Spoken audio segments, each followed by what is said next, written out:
Okay, so here is Will and Andrew from KeepSpace. We're going to talk all about China. So, here. Will. Thank you.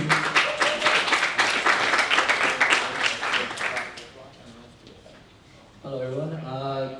The format will be slightly different for ours. So I will be sharing on China marketplaces along with Andrew. Andrew will be sharing on TaoBao and I will be sharing on Tmall. So I'll be sharing more on the cultural stuff and what China is about. So we hear a lot about China and very often we hear this question. We just need 1% of the market, but what exactly is the 1% of the market? I think that question, it's bloody ridiculous because how could you actually get 1% of $1 billion? Plenty of businesses tell me, hey, I just did 1% of like $1 billion and I'm set for life. Congratulations. Tell me which 1% right now that are you going to go? China is actually a really complex marketplace system and I'll be sharing through just the two biggest marketplaces, which is actually owned by Alibaba. So now I'm going to pass it to Andrew to cover TaoBao first. So yeah, again, this slide is just covering on Andrew and TaoBao, me on Guanxi and Tmall. So Andrew. Okay, hello everyone. Have anyone using TaoBao before? Really? Yes. Yeah. TaoBao is the biggest marketplace and the biggest mobile apps in China. And they have whatever you can think, you can buy it there. Even if you have some project at work or at school you don't know how to do, just buy in TaoBao. Someone will help you. Trust me, but their quality is not that good. Because I tried before.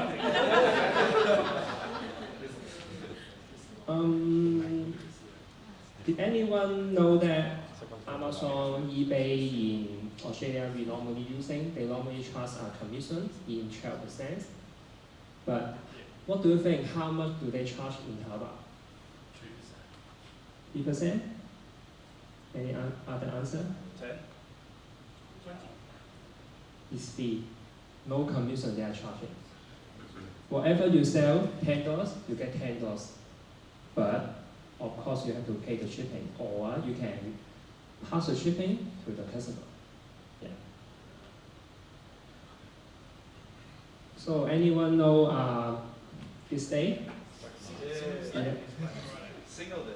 Yeah, single day, or some people may be saying it's Remembrance Day, like remember the people, the army who passed away in this day in First World War. This day is the biggest sales in China, and even now in Australia, in USA, you all can getting a good sales in here. Last year, in November in 2019, they actually did how much? 56 billion Australian dollars on that day. But in Australia, we only did how much? 28 billion in the whole total year. So you can imagine how much money you can make in Happy Single Day if your product in TaoBao selling or in Tmall. You can see from now on, Happy Single Day is already 10 years from last year, because the first time they are doing Happy Single Day or Single Day or Double 11 Day is in 2009. And now, this one is the record, I think, 2 years ago, and they are doing 41.4 billion, including Alibaba, AliExpress, and TaoBao and Tmall. And 1.3 billion in sales in 85 seconds. And this one has the single days now better than, and the largest than the Cyber Monday, Black Friday, and all together. This what happened in after the single day in China. And all the parcel is building like a mountain, a small hill.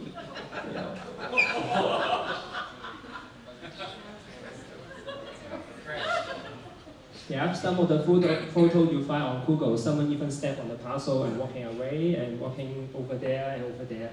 Yeah.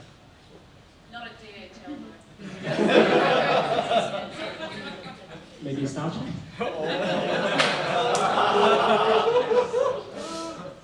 One day, single day in the whole world market, 43% equal Amazon, Prime Day, Black Friday, and Cyber Monday. But it's only 43% of the whole single day.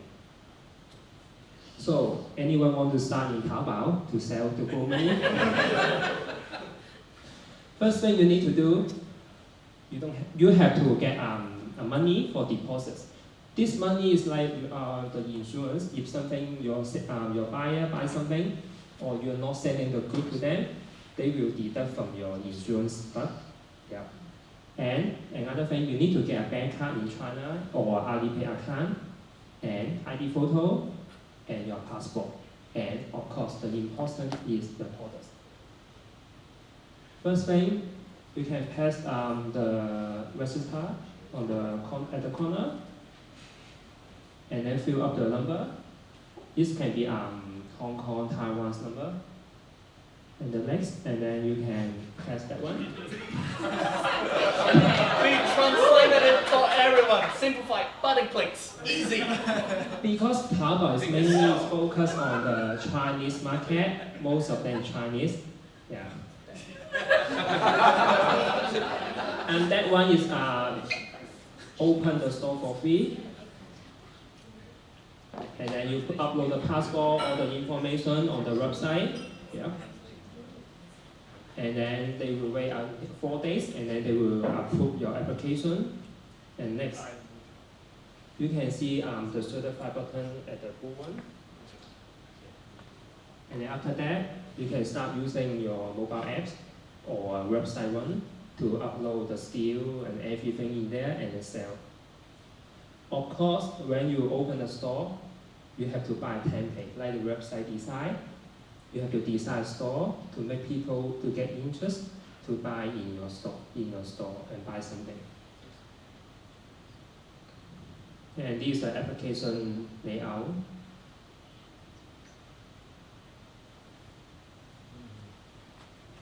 When you open a store in eBay or Amazon, the first thing people will check your review. The review will be depend on your delivery speed and your description on your goods or products, and how you respond, like how you do the customer service to your customer, or some people will say, and just pay the money, or you buy or you get nothing, or something so rude to the customer. And customer will build based on your something to make a review good, bad. Yeah. So in TaoBao, at the first 500 points, you don't need to pay anything, any money fee and commission to Alibaba TaoBao. But when first you get 500 pounds, you have to pay $10, not Australian dollars. It's like 1.5 Australian dollars per month to maintain your store, and then the hub. So when you pay the deposit, you have to pay 1,000 Chinese dollars. It's like around $200 Australian dollars. And then buy your template to design your store, or if you want, you can design on your own. Okay, and now I'm going to pass William to talk about the demo.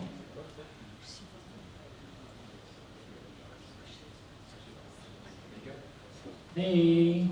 Alright, first rule in China, I would like everyone to repeat after me. 我 是 一个佼者. Does anyone have any clue what I just tell everyone to repeat after me? Yep, I just call everyone a dumpling. So first rule in China, learn Chinese. Alright, I'm just joking. I'm just joking. Alright, I'm just joking. Relax. But it actually helped because I actually got given a really good advice from one of my mentors, who's actually a brand owner who sent 40-foot container of Australian wine to China. He told me, if you want to do business in China, you need to live, breathe, eat, drink, experience China, because China is just a really unique place. And one thing, the next part I emphasize on Guanxi. So Guanxi could actually direct translation, personal relationship. if you think relationship is important, networking is important, the Chinese people take it to the next level because Chinese people will take that as a social currency. So yeah, and I know sometimes dealing with Chinese people is not the easiest as well. So build a relationship, and more businesses are actually closed over a bowl of hot pot than actually in the office itself. All right, I'm going to share with everyone some of my stuff that I did in China. So I came back from China, so be very afraid, all right? I'm just joking, that was 2 months ago, so yeah. I don't even know coronavirus exists, and when I got back to Australia, the first news that I got was 2 people actually died in Mongolia from the bubonic, the Black Plague, and I was like, what the hell is going on in China? I just got back from China. So basically, I was privileged enough to be sponsored by Austrade and Australia Chinese Business Commission to actually send me to Shanghai to represent businesses here in Perth. And I was actually lucky enough to be in the same room as the president. And talk about China. China have a really weird fetish with Peppa Pig.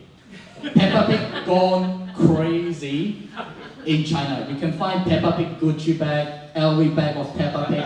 Anything related to Peppa Pig sells like crazy. I know an Australian business who just sell fake merchandise of Peppa Pig. All right. Relationship part and the fun stuff is over, so let's get down to business. I'm going to talk about Tmall Global, which is actually the sister of TaoBao, and I believe TaoBao actually started before Tmall. So for TaoBao, it's more to C2C, but for Tmall, it's actually for more B2B. It's one of the largest marketplace designed for the foreign brand. It's owned by Alibaba again. There's 20,000 brands currently and 4,000 category from 77 countries, B2C marketplace. All right, so these are some of the biggest brands which is currently selling in China, Tmall. So can anyone see or spot any Australian brand? Yeah, Woolies. And the latest news, Coles actually filed a trademark to actually start selling in China. So yeah. Oh, first thing first, if you want to do business in China, try to get a really good IP lawyer to sort out your IP. I was actually told by a story, there was an Australian guy who got a request from a Chinese person to say, hey, can I actually have some sample of your product? The Australian guy say yes. Next thing you know, his product is on China, but isn't owned by him. Mystery. Yeah. Place IP is very serious. When I went there to tell me, do not, if you bring any brand, white label it, destroy the branding. Don't let anyone figure out what brand are you bringing over there. All right, so there are 3 types of Tmall Global Store where people can set up. Flagship store would actually be when you are the trademark or you own the brand. Specialty store would actually be someone who actually owns the distribution right. And lastly, the monopolized store would actually be someone who's running on a franchise structure. So it's actually quite important to know if you actually own the brand, own the distribution right, or are you just owning the franchise itself. All right, what are the requirements of setting up in Tmall? Tmall is actually much easier compared with TaoBao, even though TaoBao is free. So the requirement for it is, it actually started when a lot of foreign brands is actually requesting Alibaba, hey, can I actually get into China? And they say, sure, why not? Let's start this pet project, which is Tmall Global. So it must be a brand which is actually registered in overseas. You must be the brand owner or at least have the permission to sell on it. And it needs to be authentic product because fake milk powder and melanin in milk powder, very serious. And lastly, you can actually have a bank account in your home country as opposed to TaoBao where you need to have an Alipay account or Chinese bank account and your legal entity set up outside of China. So the logistic and warehouse, don't worry, you can actually have your warehouse in Australia and actually distribute it out. So it's more of a cross-border e-commerce play. And for the merchant, you must actually ship package directly from overseas, or alternatively, Tmall Global actually provide the warehouses in China for you to ship to. They have a really strict policy on the shipping itself. Once you receive the order, within 72 hours, you must actually pick, pack, and get your order ready to go. And within 14 days, it must deliver to your customer. And the cost to set up, bloody expensive, that's all I could say. Again, Tmall Global is designed for foreign brand, which is actually having a really high turnover. And again, going back to what Andrew actually shared on, customer assurance is a really big thing because they do not want to risk a lot of bad review going on to their marketplace. That's why they are asking a lot of foreign brands to say, hey, you need $25,000 deposit.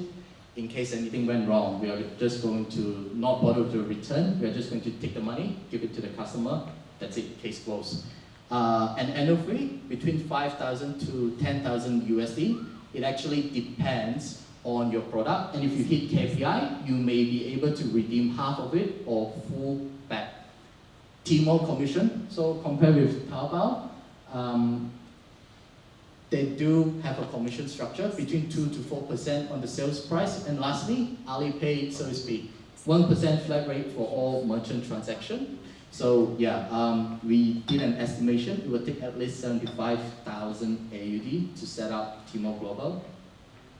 But how does it really work? Ignore the typo. I'm not sure what happened to my computer. So basically, we even provide the link for you to actually check it out yourself, and you can actually go through the whole process. Basically,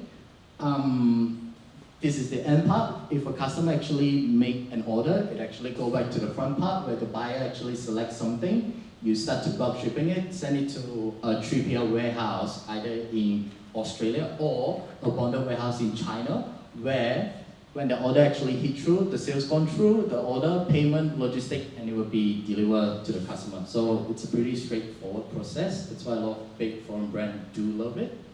And lastly, I would like to share a really successful case study on Chemist Warehouse. Chemist Warehouse, I would say, is one of Australia, if not most successful business who actually got on board into China and gained a really strong foothold. I was actually, for them, they recognized that China is a long-term investment. For the first year, they spent close to $250,000 just to understand the market. It's not even setting up any store, and they were losing money for 4 years. Chemist Warehouse, I was actually there for 2011, and I was just watching the television. It was crazy. They got Taylor Swift to start singing. It's like, never, ever, ever, getting back together. And the sales just go up. But for Chemist Warehouse, they actually got a chart board to just show how fast sales are coming in. For Chemist Warehouse, they did close to $20 million in sales just in 3 hours and 15 minutes for 2019. I was there, witnessed Chemist Warehouse, I was like, shit man, what are people buying? And the funny part about this is this. Double 11 is not a festival to make profit, but rather to break even and showcase how big your brand really is. Because in China, SEO, all of the stuff works really differently. It's more on ranking, traffic coming into your store page itself. So a lot of businesses deliberately cut their prices to just keep pushing up to the top of the chain. So you see impressive sales figure, but at the back of the scene, they're not even making money. So yeah. And to sum up, TaoBao is a C2C marketplace. To go to China, long-term play, and lastly, Tmall is just a B2C marketplace. So, closing up Q&A.